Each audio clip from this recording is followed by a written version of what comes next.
Hello and welcome to this panel discussion on women in mathematics. My name is Sudhir Gorpade and I'm currently the head of the National Center for Mathematics, or in short NCM. The NCM is a joint center of IIT Bombay and TIFR, and it does several activities to promote the cause of mathematics, especially in India. Today, we are very happy and proud to have a panel discussion on an important topic, women in mathematics. We have a distinguished panel, which is a judicious mix of young and senior people. The panel consists of Professor M.S. Raghunathan, one of the most senior and eminent mathematicians in the country. We also have Professor R. Parimala, who is currently at Emory University, and Professor Dipendra Prasad, who is at present the chairman of the National Board for Higher Mathematics.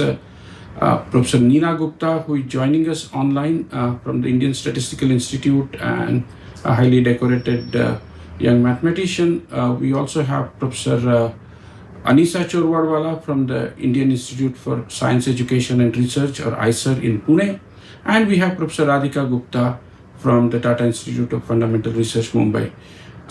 And this panel discussion is being held here on the campus of IIT Bombay in the city of Mumbai and the state of Maharashtra. And I thought it is rather apt that it is being held in this state because it was in Pune, not far from Mumbai, that Savitribai Phule first pioneered the cause of education for women in the country. And we have come a long way since then. I'm sure we will have a scintillating discussion which will be useful in many ways. It can be an inspiration to young women considering taking up mathematics as a career and hopefully bring more women in mathematics. It can also be useful to policymakers, educators, and institutions to think and do more about the cause of women in mathematics. So I'm sure we are in for an enriching experience. I will now hand over to Professor M.S. Raghunathan.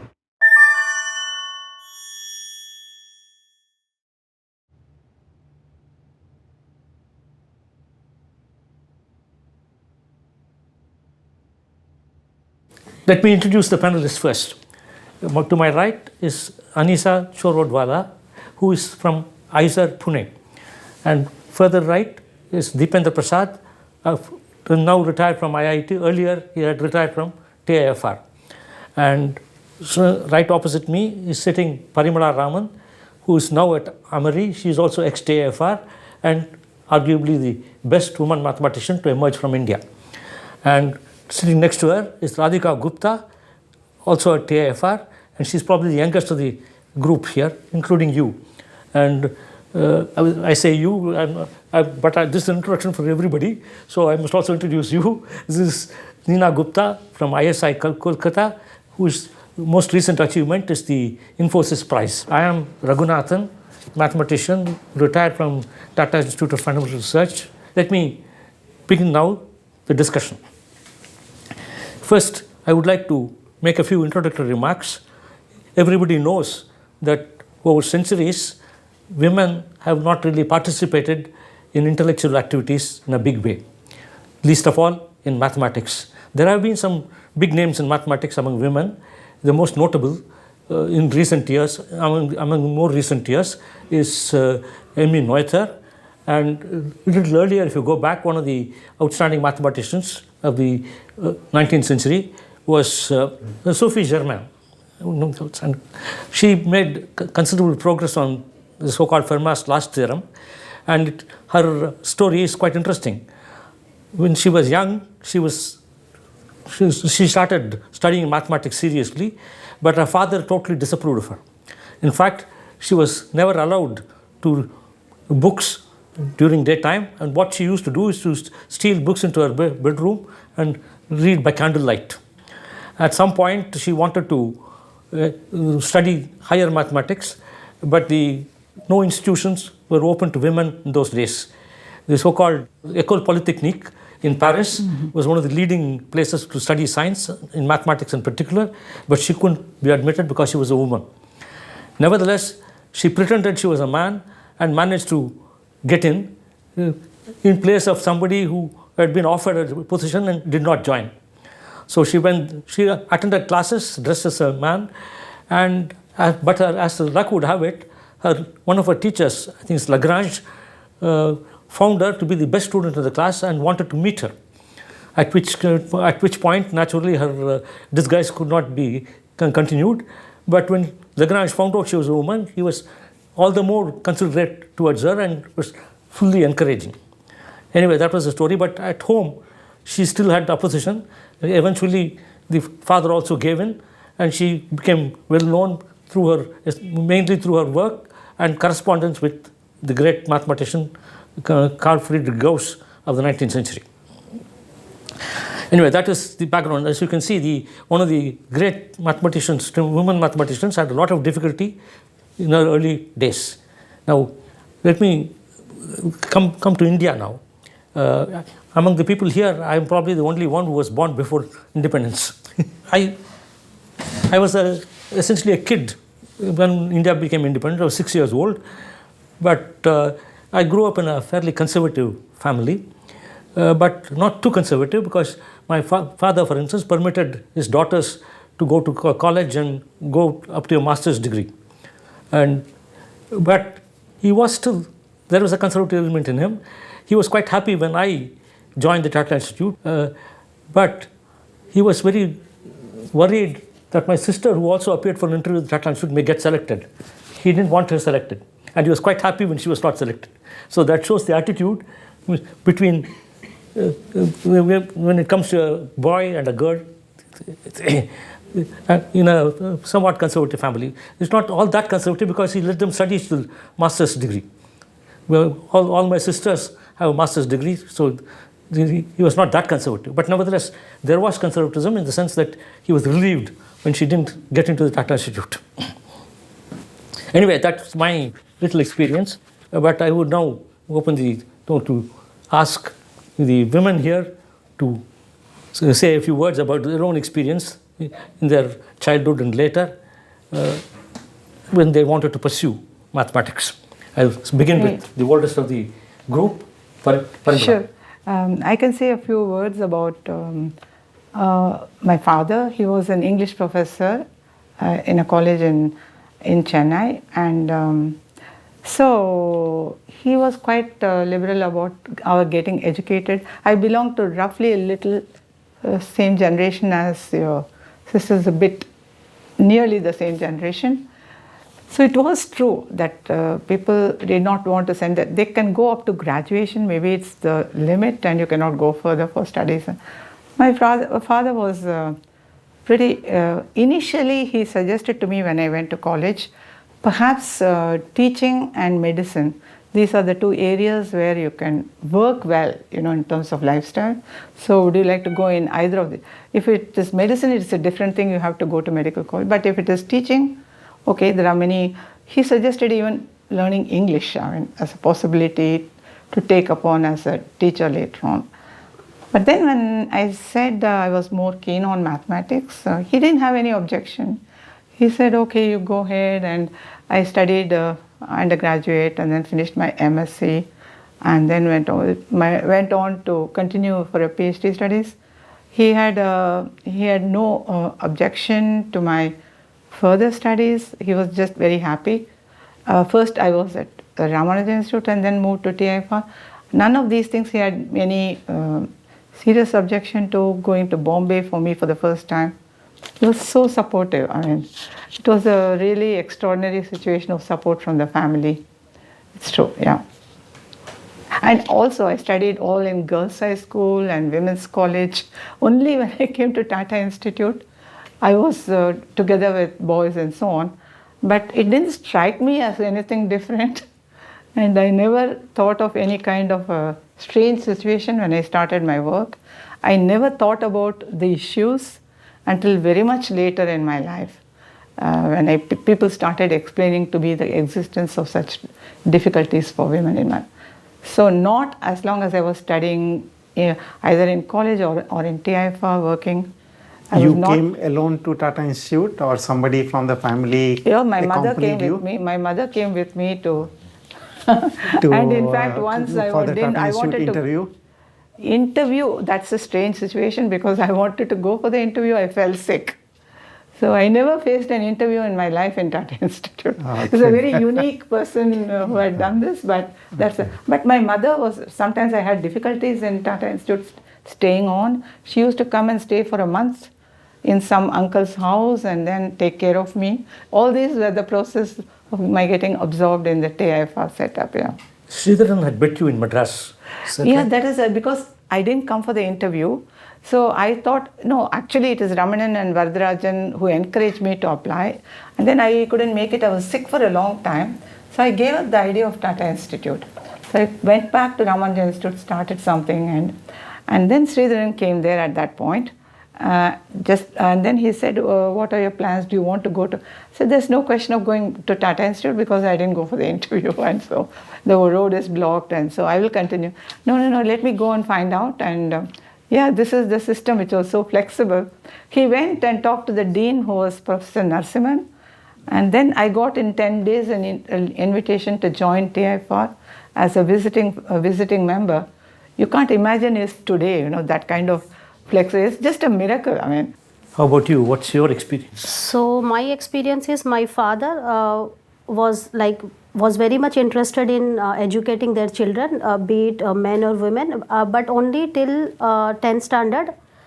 Because he used to get many books. He wanted us to be well read, and he used to get books of every language: Hindi, Marathi, Gujarati, which is our mother tongue, English, and newspapers. And he wanted all of us, irrespective of the gender, to read and learn and be exposed and see what's going around.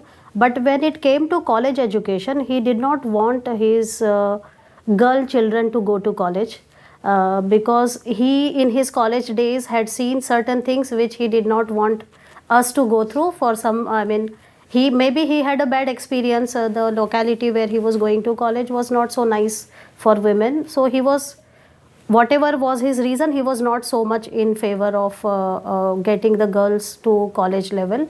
But my neighbors and my teachers, they came and convinced him that at least if you are not letting the other girls to go, at least let her study because she is good, and we assure you that nothing like that will happen to in her life, etc., etc. So finally he gave in because he also knew that I will also not listen if there is. But he let all of us, all the girl children, to finally go to college. How about you, Nina? Yeah, so fortunately I never faced any difficulty. My parents wanted me to get educated. So, and to be very frank, I was never aware of this higher education in mathematics. So for me, the only aim was to keep on doing mathematics as long as I can do. So once I got my bachelor's, I completed, and then some teacher suggested me about ISI. I entered ISI.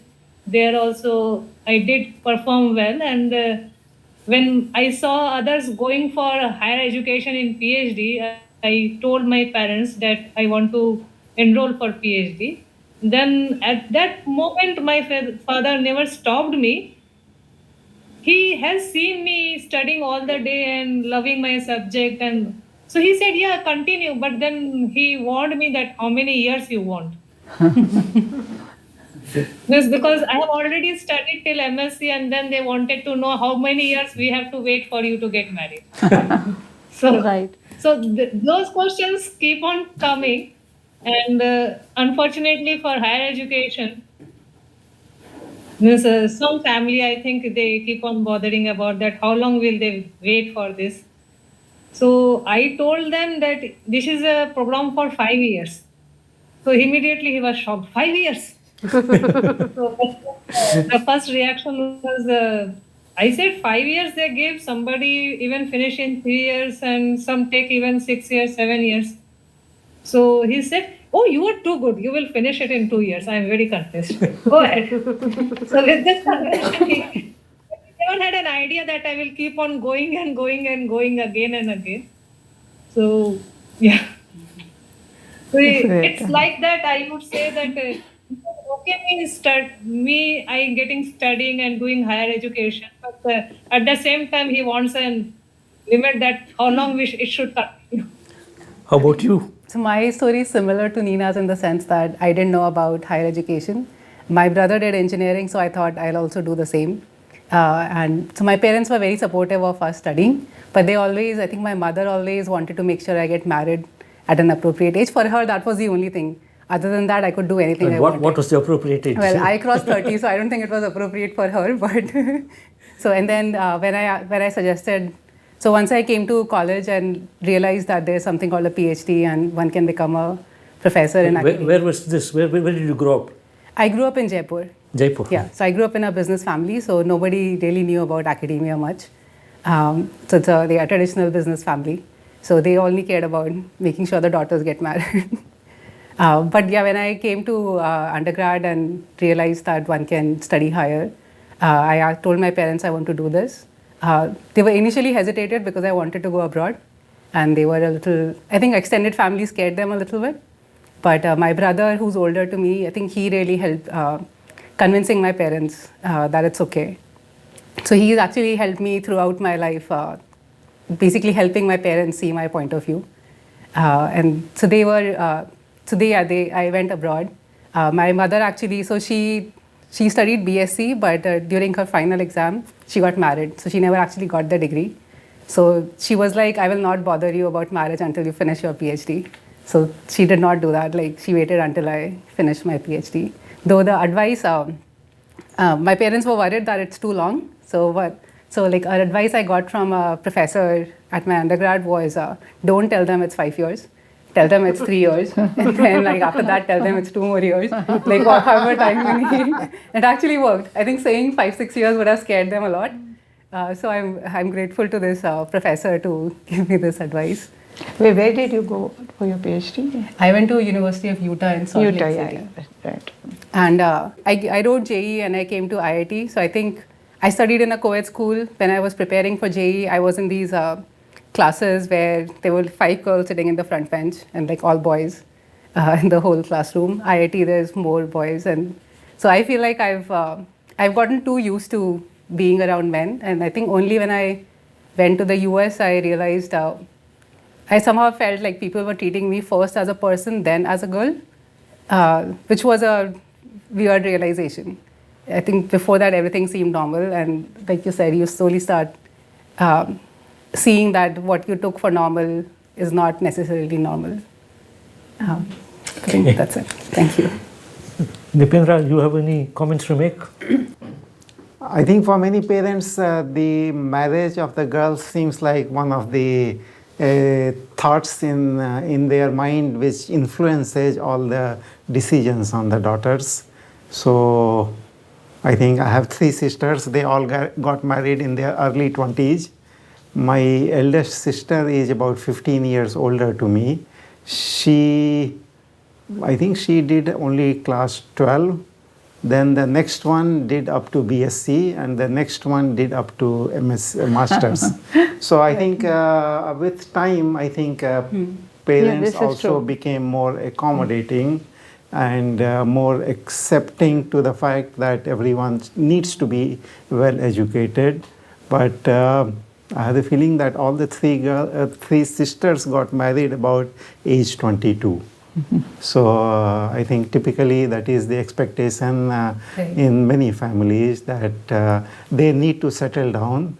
After marriage, what they do is for the in-laws to decide. True. That used to bother me a lot. My mom would say, your in-laws, your husband can decide. If they allow you to do something, you can do something. Exactly the same thing.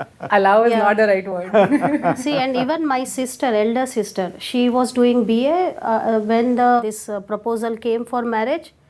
My parents got her married and not letting her even complete her graduation. It was just a matter of few months.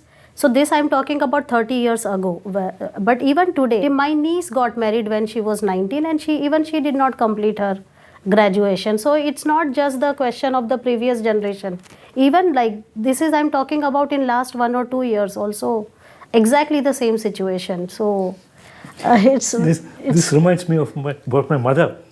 When my mother was in the last year of school, 10th standard, or in those days 11th standard, she was in the last year of her school when she got married.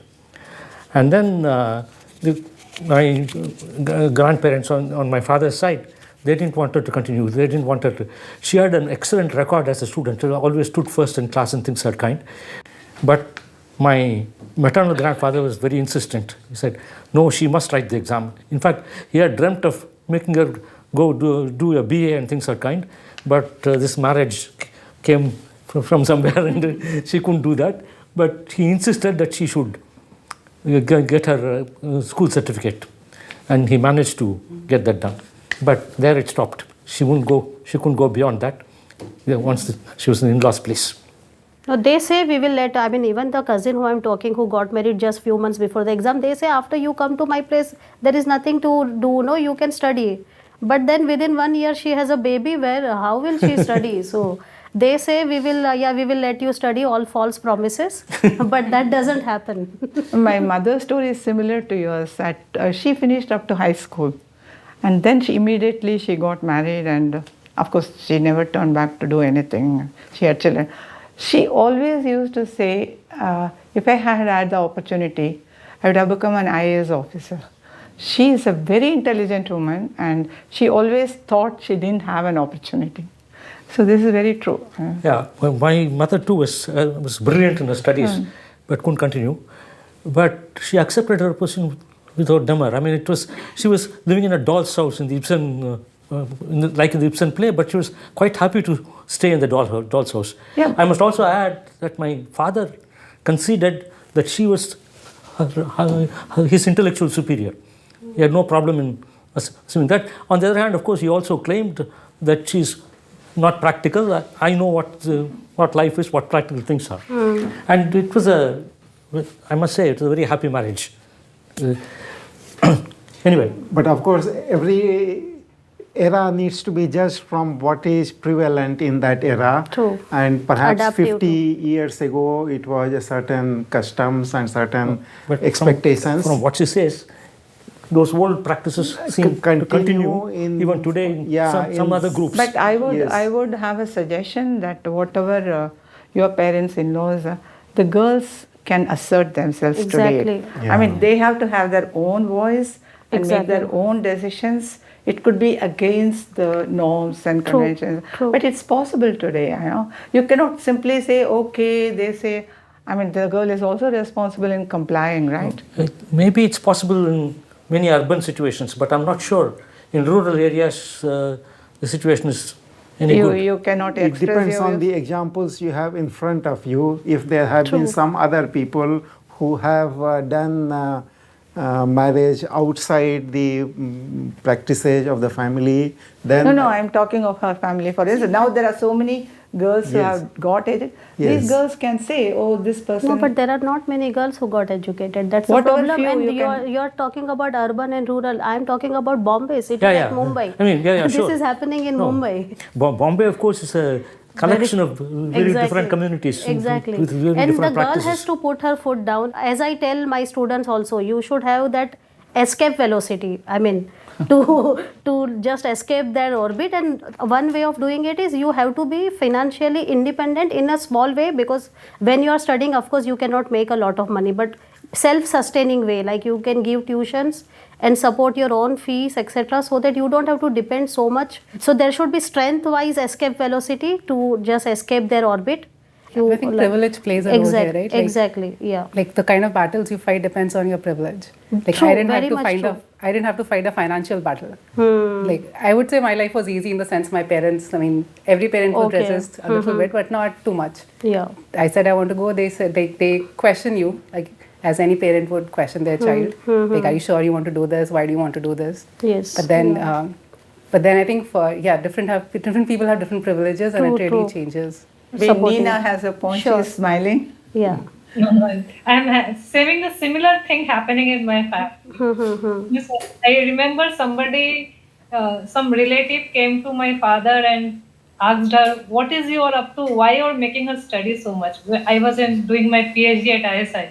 Because how long will you wait? You won't get anybody for her. That is a problem now. That's indeed a So problem. my father heard all these things and he kept quiet. That was probably my father's worry also about my sister. So if she goes on to do a PhD, how will he find a husband? is the problem. I mean, there are two issues. One is the age, that there is in India some marriageable age for girls between 19 and 23, and if I it think becomes it's no longer. yeah, no, it's of course, pushed. of course now. No, I'm not sure. See, No, it's pushed Some a lot places, more. maybe- Now Yeah. it's like late 20s. Yeah. no, what Is you say may be early right now. in urban Urban, areas. sure. In rural, yeah, India, yeah. it's not clear at all. True, I agree. Yeah, urban, yeah. I only See, know- at my place, I think immediately after they pass their 10th standard or 12th standard, the girls, the marriage is fixed and they get married. Even today. Even today. Sometimes they don't even wait for the girl to turn 18, and I tell them, see, I can go to the police and tell them that you are doing something illegal. So they don't like me for this reason, but it is happening, very much happening even today. In That's Bombay, in a surprising. city like Mumbai. So for them, the marriage is of highest priority. No, Miss, for us, it is Miss approaching 25, 26, but even if you wait till 26, you are no longer closer to getting a PhD degree. I suppose. True, yeah. It takes, exactly. And see, it's not just PhD, no, we have to do postdocs, etc. Yeah, in so order I to think get a that you are not reasonable. even allowing her to complete Right. wait till PhD. And every year they were like, I'm sure you still have few more years, right? I mean, they used to talk to me with in sarcasm that way, so it's not. No, so you need a- a lot of patience. And, True. Particularly in fortunately, academia. my father means he was very much convinced by some means or by looking at the society or something. He was convinced that my daughter should be self-dependent. If at some point of the time her family, means in-laws, made some emergency or she has to support the family, then she should not be begging in front of others. So he was very much convinced that her daughter has to be made self-independent.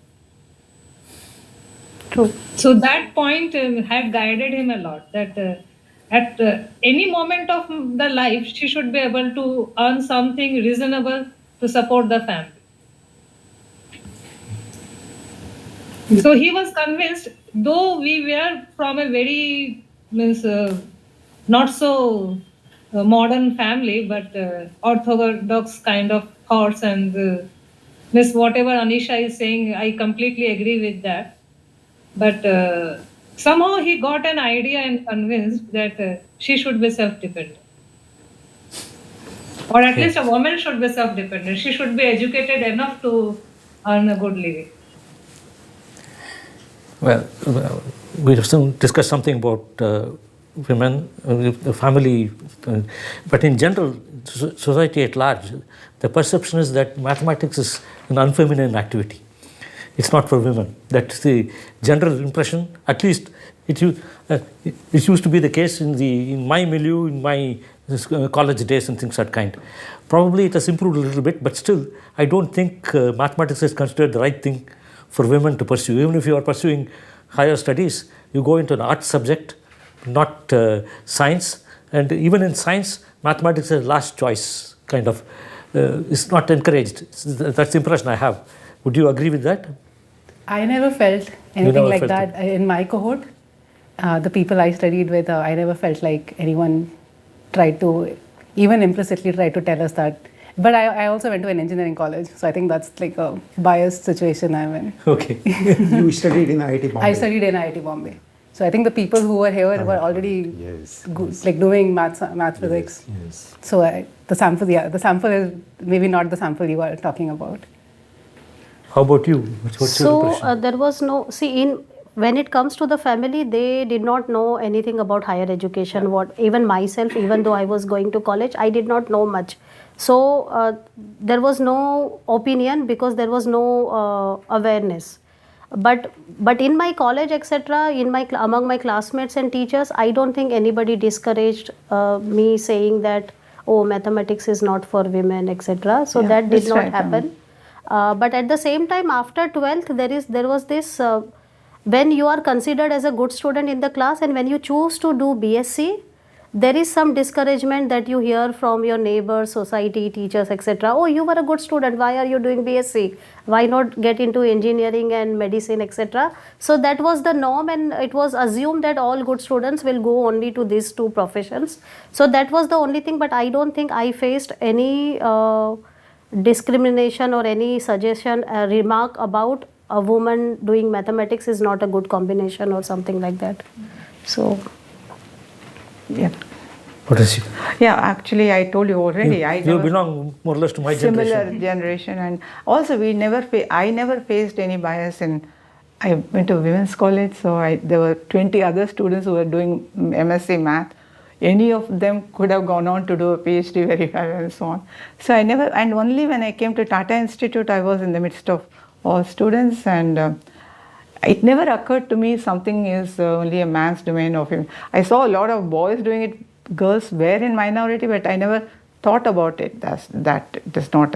Yeah, but I will tell you a story of how first time I realized there could be serious biases was, you're talking of Emmy Noether's time. In '83, I was visiting Oberolfach in Germany, and a German professor came and want to talk to you sometime, Parimla. And then he asked, did you find any discouragement to do your higher studies in India, doing PhD or what? I said, no, I mean, absolutely not. I never, no, he said, you know what happens here? If a good student in mathematics comes and asks the professor, I would like to continue with doctoral study, and can I join? Then the professor will tell her, you're not going to get a job in the university, you're not going to become a professor anytime. So the door is shut for you. Why do you waste your time? You go and do something else, which is you will be much better off. Okay, '83, I was told this by this mathematics professor in a German university. I first time knew that there could be such a advice. That's the reality in Germany at that period. '83, he says my colleague would tell the student exactly this. Why do you waste your time? You're not going to get a professorship here. That's out. So why do you waste your time in doing PhD? You go do something else. Whereas not in India. I think in India, I think we are perhaps more accepting to women professors in universities. No, as they say, there are two Indias. There is India that is India, and there is India that is Bharat, as they say. No, but for instance, I never came across a situation, and going to the West and hearing was news to me. You know, in one of his autobiographical essays, Amartya Sen says he had many more women colleagues in Delhi than in Oxford or in America. That's clear. I mean, yeah, that's true. Than Cambridge or America. So it's so as Parimala also says that she never thought of these in India. The point is that practically all of us belong to the upper middle class.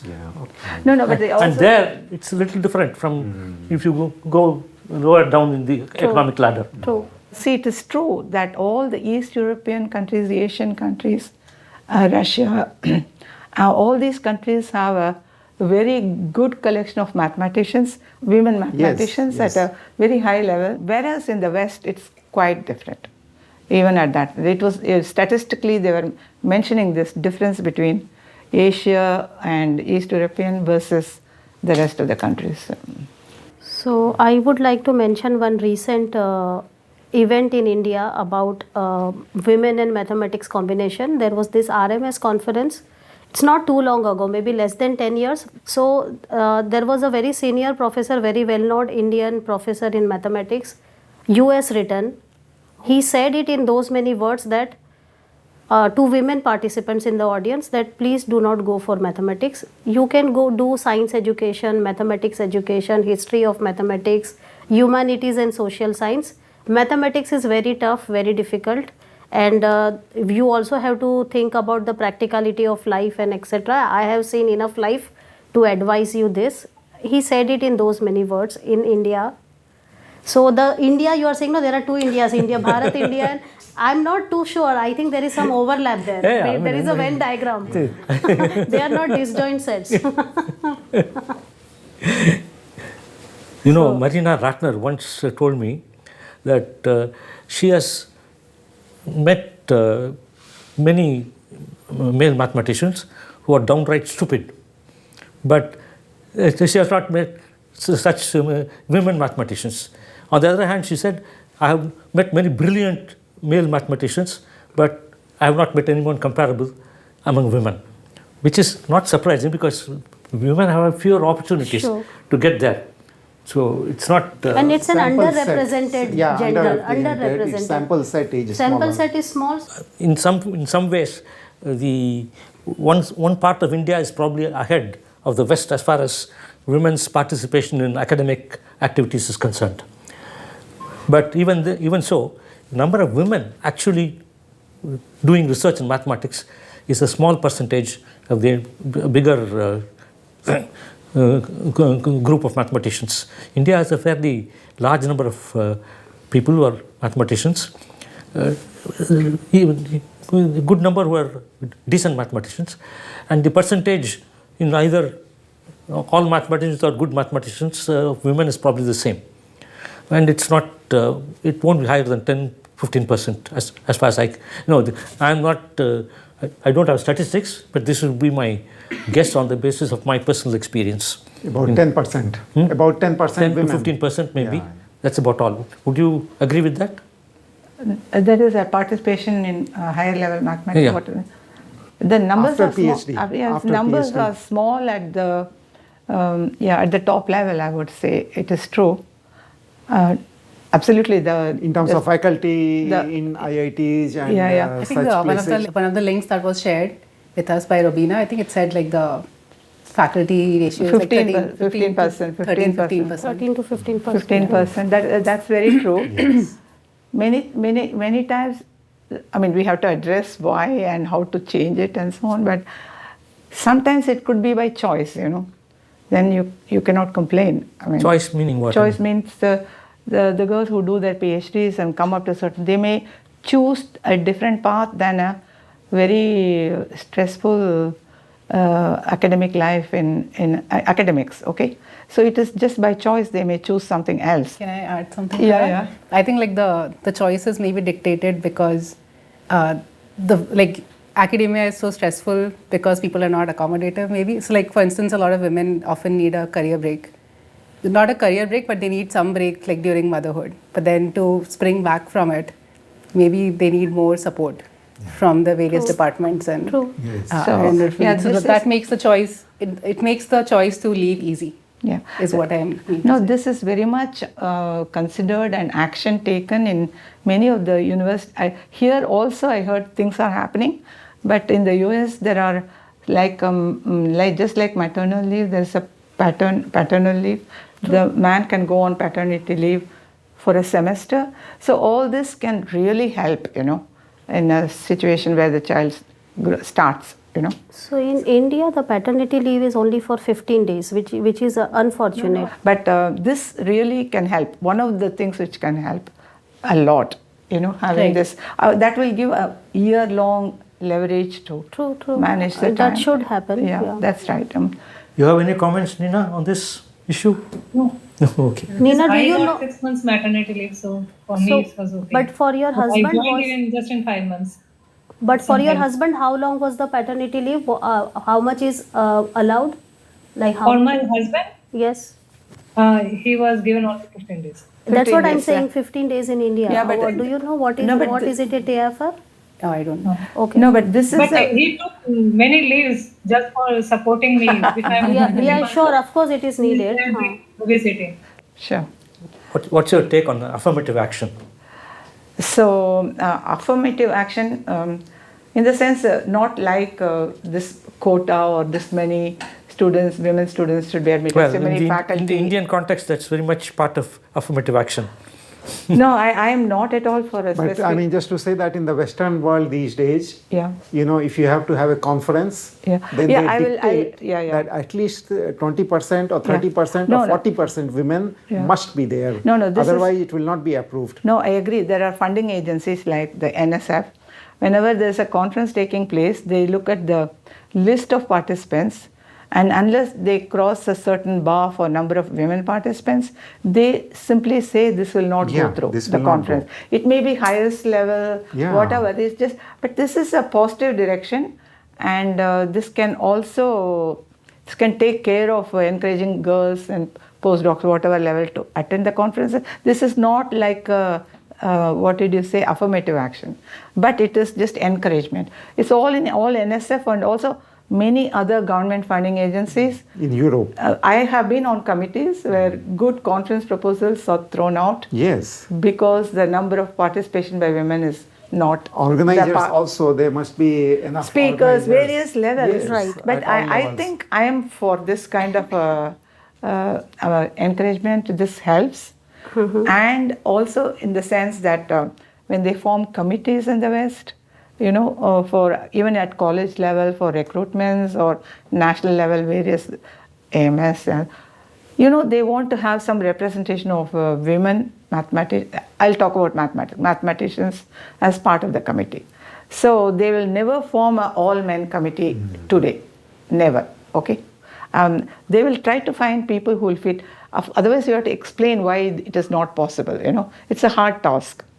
So this kind of things, it's not really affirmative, but it encourages, and also in a committee, the presence of women could motivate the choice, etc.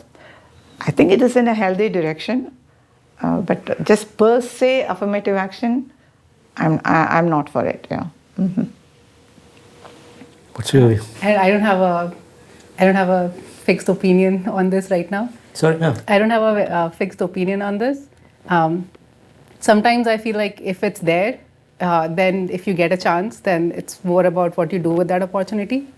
If someone's given you an opportunity, then maybe take it and make sure you don't waste that opportunity, even if it came through affirmative action. Other times I'm like, I do not want to be. I've spoken to some categorized. I've spoken to some IIT students who now blame that the girls came in through quota, that's why they are getting better grades, or they get better placements because they are women. And I do not like that at all. I mean, they must be deserving at some point to get that job. They were not given that job just because they are a woman. But for other students, it becomes very easy because they didn't get that job, a girl got that job, it becomes very easy for them to say she got it because she got an extra hand. So that part I obviously do not like, but then that happens. But there should be an effort to mobilize, and presence of a few ladies in a committee to require is not a bad idea. But slightly maybe you have a girl and a boy with similar abilities. Maybe the girl needs some extra push.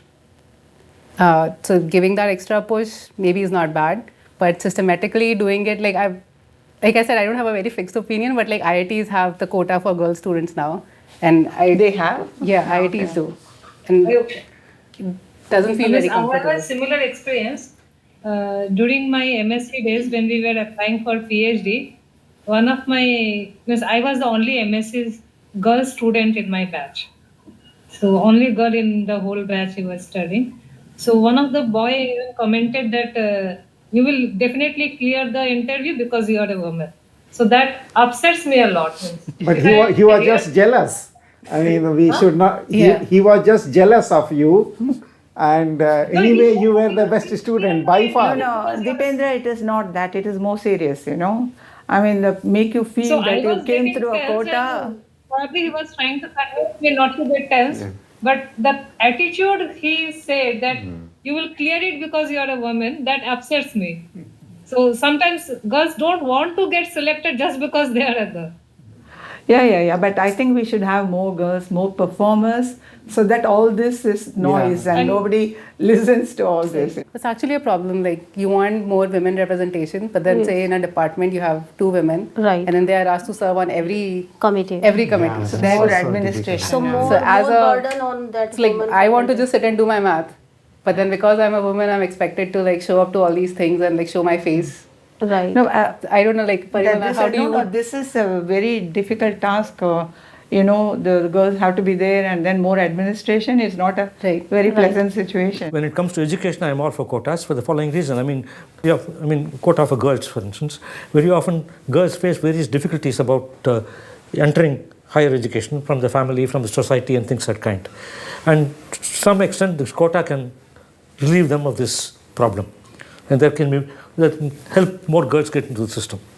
And the quota is good there because, in fact, it's not clear that quota is going to be all that helpful, because one often finds that school and undergraduate level, girls perform better than boys on the whole.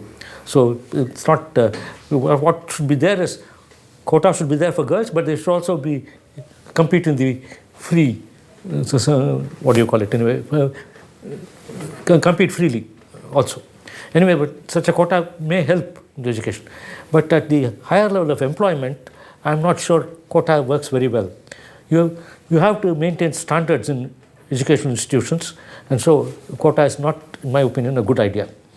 I'm not saying that sometimes, of course, the recruiting people are not exactly, their integrity is not to be trusted, and so they may not hire the right people. They may reject people purely on the basis of being a woman or belonging to a caste and so on. It will happen, but if you have no trust in the recruiting agencies, then there's really no hope for the future. You have to trust the recruiting agencies. Sometimes they're dishonest, but they're also quite often honest enough.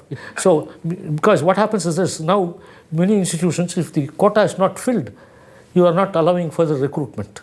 This is to the detriment of the institution, because they will not have enough faculty to teach and things of that kind. So that is the reason why, but quota at the education level, I think, is a must, in my opinion, and quota for women in particular is an important aspect.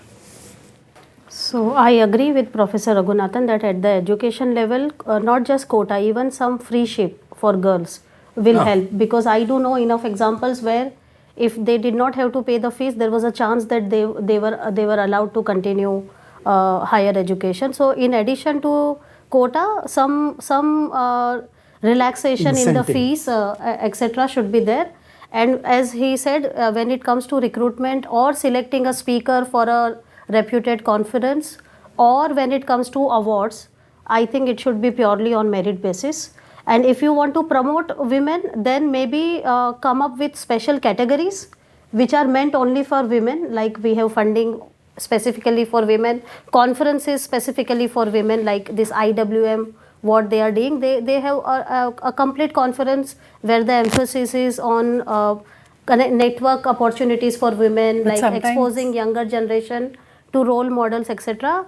But I do not like the trend that is happening these days. I haven't experienced this in mathematics, but in life science and other STEM branches, I have seen that if there is a conference announcement on the social media, women from the scientific community, they call out and they like in public that, oh, look at the number of women speakers, there are hardly any women speakers in this conference, and so on. So I think there should be some trust in the organizing committee that they are choosing the speakers based on certain criteria which they have in their mind. Dipendra was saying something not exactly connected with this, but I was making a general comment about the country, that somehow one may feel that the country has been backwards in terms of equality for women, and it has been like this for long years.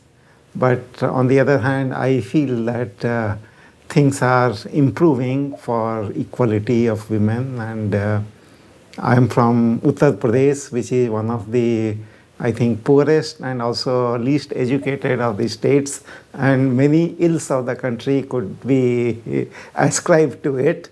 But I feel even there, I think the girls are participating in many activities, and I think I feel in fact that till 12th standards they are uniformly doing better than boys.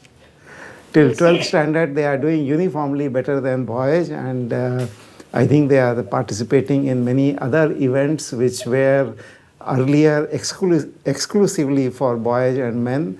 I think they are doing very well. So I feel that with time we will catch up with equality, but till the equality is achieved, I feel somehow that maybe some quota for women mathematicians or women scientists or women teachers is not such a bad idea, and this skewed proportion of 10% certainly doesn't look too good, and I feel it certainly needs to go up. By the way, in Yes. Bombay colleges, Yes. women teachers probably outnumber men Very by much. and large Very much. Yes. in Bombay colleges. Even if you go to any MSc class, the number of women students in MSc in universities, yes. 80% women in the MSc class, 20% men. But what happens? They don't seem to pursue. Because of this age factor, no, that biological clock pressure from the marriage. parents to get married. Yes.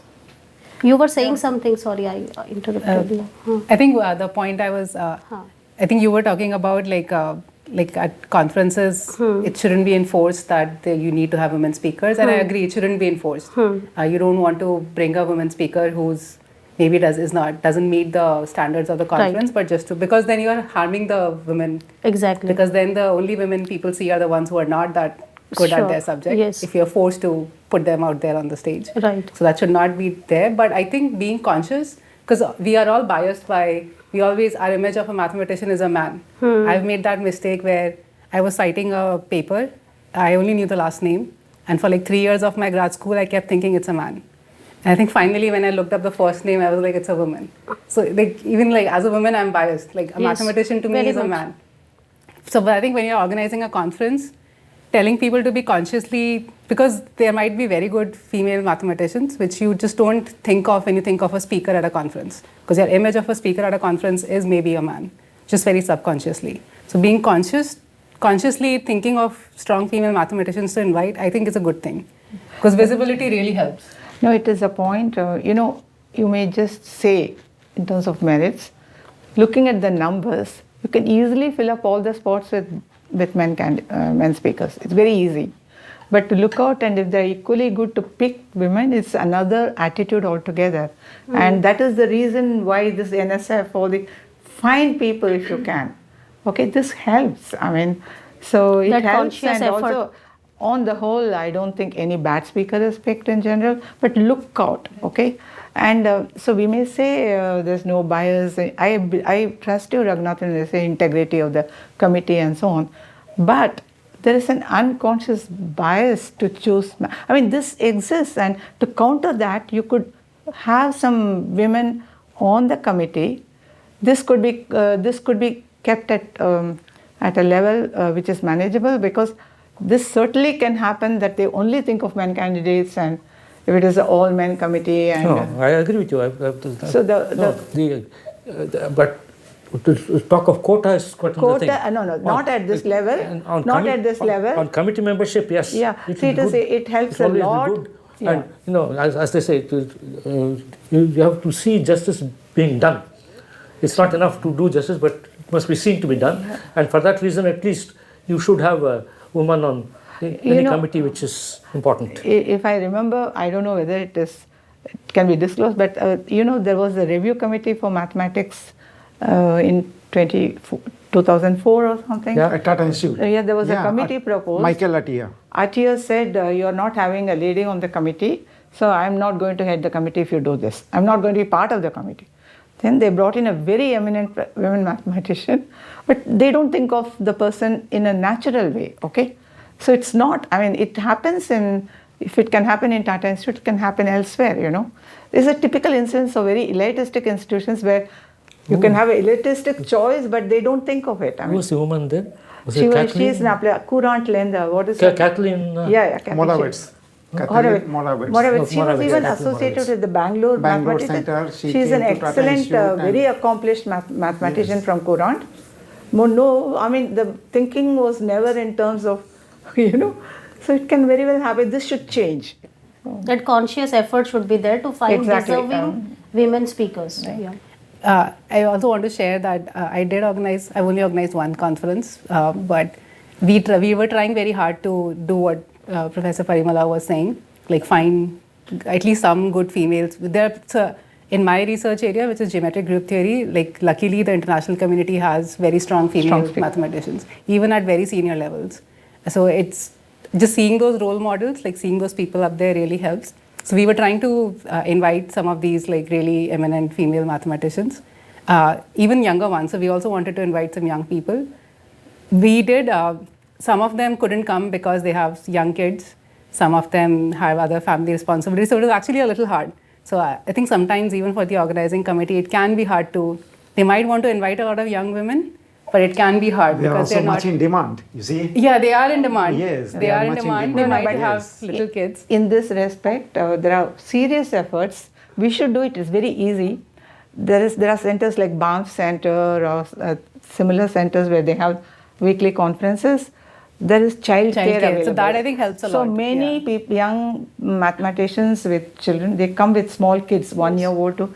So they leave that. It's very systematically. It is helpful. Yes. We see more and more girls coming with small Right. kids. Right. So this is very doable in India. So for okay? this Indian Women in Mathematics conferences that we So you organize, can even we try to take we care can of this or- aspect. yeah. Exactly, you can organize even locally at a point. Yes. Childcare when you are assembling. Yes. Even all ordinary. This is all doable things, and it is being done in many centers now. At ICM, they always do this. ICM is there, Yeah. and BAT definitely I know. Yes. Many other centers have such Yeah. facilities for childcare. In So fact- this is very, very important. Yes. Participation Right. in Yes. conferences. This helps a lot. I mean.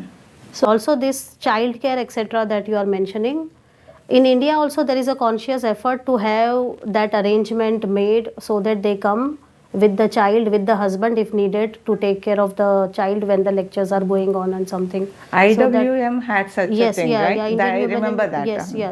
We do Sure. try to make such arrangements. So this is Sure, very sure. much needed. Yeah. You have any comments, Nina? Yeah, means I agree with Professor Parimala and also with Professor Raghunathan that there should not be any kind of quota, but there should be a kind of awareness among people that if we to bring more and more people, women candidates, for the conference, so that we get encouraged by that. And this is and then we have to look at the practical aspects also, like if a woman is traveling with a kid, then they need assistance like taking baby care, babysitting and all that. So this is for younger kids, but then when the kids grow up and then they start doing schooling and other things, then also it becomes difficult that how do you leave the child just for the school and go for the conference? Right.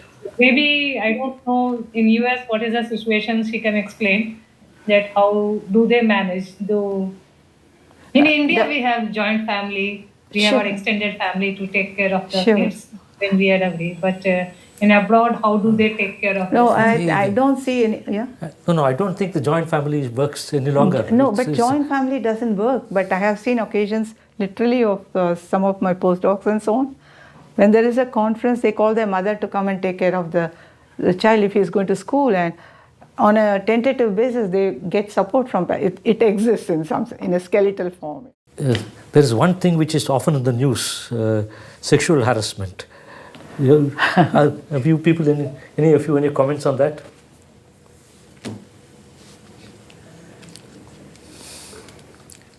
Well, if you don't have any, that's difficult okay. subject to talk about. Yeah, it does exist because there are, I mean, at least at ISER Pune, there are cases which are registered from students about sexual harassment at workplace, etc. But see, harassment at workplace need not only be of sexual in nature. There are different ways of Abuse. harassing More subtle, and making the work atmosphere not so conducive for a colleague to working in. So such things do happen. Yeah, it is very much existing. No, but there even in TIFR there is a cell for. Yes. No, I think it's a requirement it's by a the requirement by the law. Yes. And from Yes. occasionally there are instances, and I mean, it happens. There is mental harassment in addition to sexual harassment. All those things very Yeah, much well, part of the. When I say sexual, it simply means harassment from the opposite sex. Okay. I don't necessarily mean. Yeah. And if you want to bring in the gender factor over here, there is certain aspect which is associated to the way the woman mathematician crossing a particular age behaves is to the mental health related problem or something like that, which I find it very offensive, and it is very much prevalent. They are not taken seriously because of this reason, and this I can see in a very obvious way, at least at I've my actually wondered workplace. about this. Like I've seen Yeah. my like my mother and some aunts go through menopause, and it's a Right. very it's Yes. a very difficult phase of their Yes, life. yes. I wonder, like, women who are in the workforce, like my mom is not, she's a housewife, but women who are in the workforce, like in academia, like, I don't know how they deal with menopause, because emotionally it's such a hard phase True, of life. true. I don't know, Parimala, do you have any? I don't know, but there are individual steps one can take to minimize the effects. Okay, and, But like, I feel like in work, people don't really consider that as a thing. It's not considered a factor. These days, every institution has some kind of committee or group of people who are supposed to handle this situation. there could be counselors and also medical help. So many aspects of it, and it is easily sortable. No, This but that kind- you're talking about individually, that person taking care of Right, her herself, yeah, right. But as a department, the general attitude towards such person, like not taking anything that person says seriously. Oh, I think is- they need a mental therapy not to do that. I mean, that that needs we to be told. done. I mean, You so need- Their you need a- comments are You need a ignored. counselor for the rest of the people. rest of the people not. And also there is this general attitude that women often feel something which they cannot prove themselves, and because women are more observant, they observe more, and not everything can be proved. I mean, see, even the sexual harassment, if a gesture can be really suggestive of something really offensive, but you cannot prove that this person gave this gesture to me easily. There should be always some women on this. Of course. On this Committee. committee. There are always, there are always. And also this brandishing that only women can just do crazy things, but it's equally true of men, right? Yeah, of course. They all behave. So it is both ways. They also have to be counseled, and I don't see difference. I mean, Enough crazy men. But they don't associate this with the age of the man, right? Or do they? Yeah, there's no male menopause. Yeah. Yeah. So, what's the way forward? Do you have any ideas? yeah, actually, one thing which the national board initiated about solving the two-body problem, especially people coming back to India, so to accommodate the spouse also, giving them some kind of a fellowship, or isn't it? Is it working well? That can at best be temporary. 5 years. and What so on. national board can do is something. Isn't it for 5 years or I something? don't think it can even do anything like 5 years. No. 3 years maybe. Oh, I see. That was a good proposal, I thought. So this is for the Sorry, what period is when the couple comes back to settle in India. One may get a job in somewhere. For the other one, it may be difficult. So they may be provided financial support for a while, so that they can be like postdocs in a given place until they both find a permanent footing somewhere. I mean, this is a kind of transition.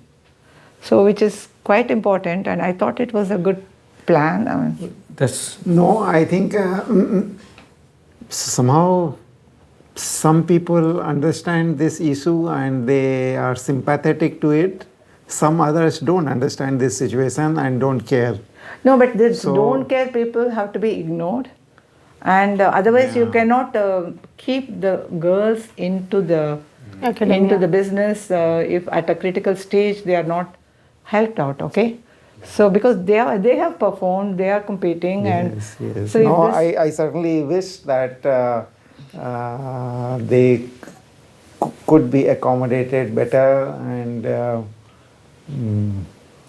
I know people who are in the IIT system, Yeah. and wife is in one IIT, the husband is in the other IIT, and there has been an interview, and still the other person doesn't make it. No, for I one would, reason I or would the like other. to say, I mean, there is an attitude, I heard somebody discussing with me, that the spouse hiring is not popular in this country. Okay? So, There is that issue also. sorry. What? There is that Spouse issue. hiring. spouse, I think, spouse hiring. some departments have the viewpoint that if there are two people, two members, then they can influence the decisions of the department, and this is not a good thing to happen. No, it's not only in just one discipline, but they could be in different departments.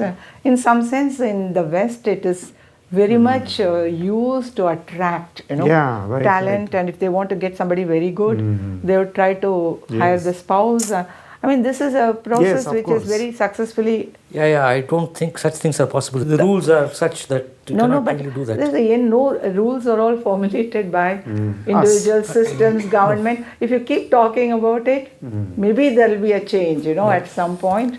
And I think per se it is not harmful to think of spouse hiring in institutions, or facilitating spouse hiring in various institutions in the same city or Oh, state. okay. These are all positive things which should be taken up in a serious way. There's this famous Tamil saying, Erumbura kallum theyum. As the Adedhan ant achum. cross, ultimately even stone will get Yeah, madam. Resolved. decay, so that kind of thing. But how long does it take?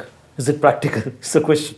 No, but because there are so many fora of discussions, and suddenly somewhere it clicks with a committee at a powerful level, it can just happen, right? I mean, so it is not necessarily that everything should take time. Miracles do happen, so let's hope. Exactly. I think I've heard ISER Pune Maths Department is ISER Pune generally is very good about it, right? Yes, some we do spouses. have two spouses, two In the couples math in the department. math department, and also in other departments. Right. We have many couples. In fact, I heard that ISER Bhopal was inviting, like trying to attract faculty members by giving this Offer. incentive that we will hire. Oh, then the it couple exists. together. Then the encouragement Yeah, is there. encouragement is there, but not every institute is doing this. Right. In fact, Tata Institute lost out on Ritabrata precisely because of that. His wife Yes, couldn't be yes. accommodated Yeah. at the Tata Institute. Yeah. She is. Yeah. Although Nina is happy that he is, although Nina may be happy that he is in Kolkata. We finally have it. And unfortunately, we absorbed his wife, and we told him to wait for another year. Yeah. Sorry? They hired her and he came as a spouse hire. That's what it's. Ritabrata. We are happy that Rita Bhutta is with us. Okay, okay. all You right. understand? Yes, okay, good. You first hired her and then he came as the spouse. It's a good one. Yes. Well, any other issue you want to talk about? So I have one observation from my institute, not so much from the mathematics women faculty, but women working in STEM, that they say that there are this funding from DST and government funding for women who have taken break for family reasons to come back into academia. Women in science, WISE, etc. All this Yes, funding is possible. So though a priori it looks like this is something to get women back into the academia, and it is to support the women faculty, etc., academicians, researchers, etc., but it is not working so much in their favor. So these are spouse of the faculty members who are already in the physics department, women, and the women had the complaint that because every time they apply after the break for a regular faculty position, and if there is a male colleague who is maybe comparable or at the same level, they always say that for this woman there is this option of using the WISE or the Ramanujan fellowship or whatever, so that she can come back to academia. So this is a disadvantage that they are facing, that the male colleague gets the job, regular job, and the she gets woman, the she gets DST. the temporary position, okay. because this scheme is available to woman and not to the man. Okay. So they say we are constantly, continuously stuck in this loop. So the suggestion which was made in this meeting is that open such opportunities for men also, that if they can also have the option of taking this particular kind of, see, for example, we say that the men should also take part in the nurturing and child care, etc., but we are not giving that kind of opportunity for men to come back after a break, right? Then how the men will come back to academia if the man chooses to take care of the child in the first 5 years of the newborn baby? We are not giving the men that opportunity, and we are expecting them to be equally supportive. So there is somewhere that bias is there. So is there any scheme where regular positions can be given for women who have taken break? No, it's a very good point. So what prevents her from taking up a regular position? They are not giving her.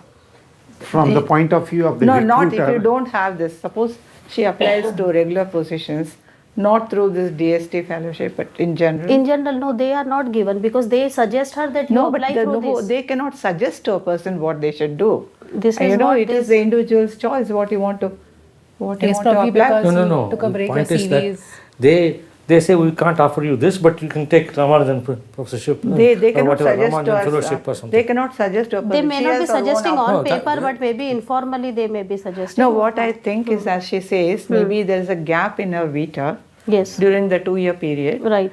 But as reading the vita itself, you can just see that this break, she could not have done anything. It is understood, okay? Yes. Yeah, I think that's fair because you can't say, oh, you've been out 10 years, so but you took a 2-year break, so we'll give you something less worthy. Maybe give us something which was worth at least 8 years. Right. No, that should be there, but it should be open to both male and female, In so fact, that they don't say that they see if we don't offer to this man, we lose him permanently. But why this like concern for men and not no, but if that man is worthy enough, they want to have both. So this is one practical way of having both. Yeah. Right. So it is not. It is working in a negative way for the woman. There is a separate ministry for women and child development. I don't know what the money budgeted by them goes into. They must be tapped to solve such problems. They probably have bigger problems. They probably have bigger problems to solve. I don't know. No. Given the thing about urban and rural India, I'm just... No, they have bigger problems to solve, no doubt. But this will not probably mean that much money. The kind number of people coming into this is not going to be that large. So they should be tapped, and maybe the institutions should get extra money from them to solve this problem. We should have connections.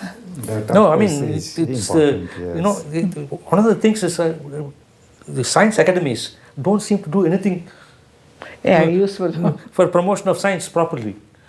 Nothing. In some sense, this Indian Academy, they have this Vidya. No.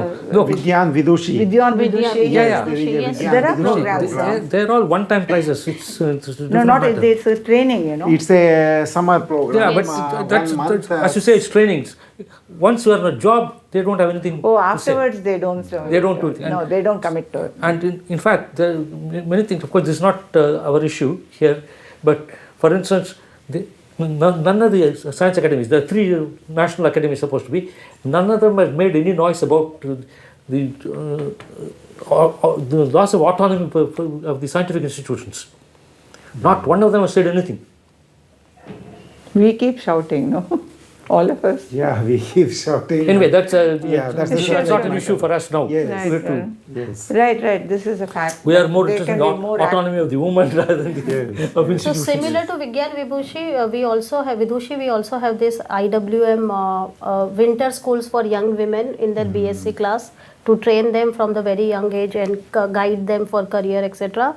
So this is one way forward to encourage young women to get into higher education. Another thing is providing enough role models, which personally benefited me a lot. Well, we have not come up with any solutions, but problems have been posed. That's I don't think anybody has the right solutions. This requires a lot of discussion with lots of different groups, because problems are not the same in every group. It depends on the various social strata, and it's a very difficult thing to handle with a global policy, so to speak.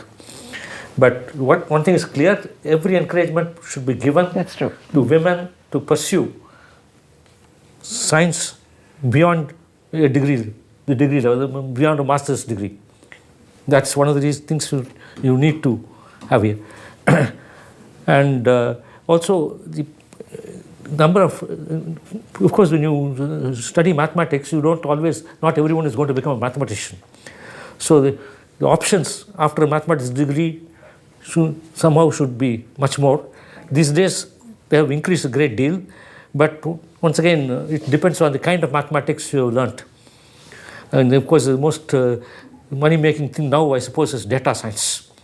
So though data science is... Machine learning. Machine learning. AI. Sorry? AI. AI. AI and data science are the thing. Though as far as I can see, data science has always been with us as in the form of statistics. It's what is new about how it is different from statistics, I really don't know. Maybe I am not knowledgeable, but there it is. And of course, they throw in a lot more computer science into data science because they have to calculate all the time, so computer science is thrown in. But nevertheless, basically, the basic principles seem to be statistics. I don't know how many women go into data science these days.